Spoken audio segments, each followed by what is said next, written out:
இவங்க குடும்ப லட்சணம் எனக்கு தெரியாதா? மூத்த மகள சிபிக்கு திருட்டுத்தனமா தாலி கட்ட வச்சாங்க. இப்ப ரெண்டாவது மகள ப்ராப்பரா திருட்டு தொழிலுக்கே அனுப்பிட்டாங்க.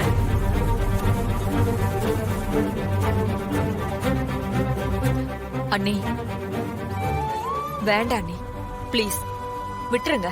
என்ன உன் மருமகளை சொன்னதும் பொத்துக்கிட்டு வருதா உனக்கு? நான் ஒண்ணு சும்மா திட்டலமா, பணம் தொலைஞ்சு போயிருக்கு, அதுக்காக தான் திட்டுறேன். என்னதான் இருந்தாலும் அந்த பணத்துல என் புருஷனோட உழைப்பு கொஞ்சம் இருக்குல்ல, அந்த உரிமையில தான் திட்டுறேன்.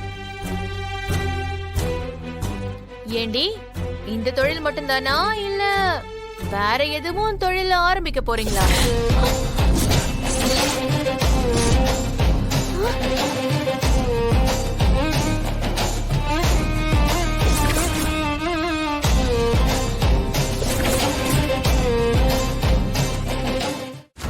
ஏண்டி, இந்த தொழில் மட்டும்தானா இல்ல வேற எதுவும் தொழில் ஆரம்பிக்க போறீங்களா?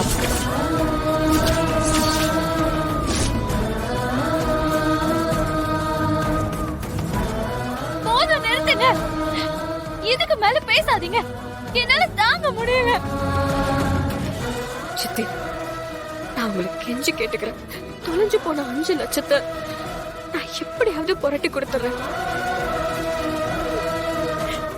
இதுக்கு மேல இப்படி எல்லாம் பேசாதீங்க.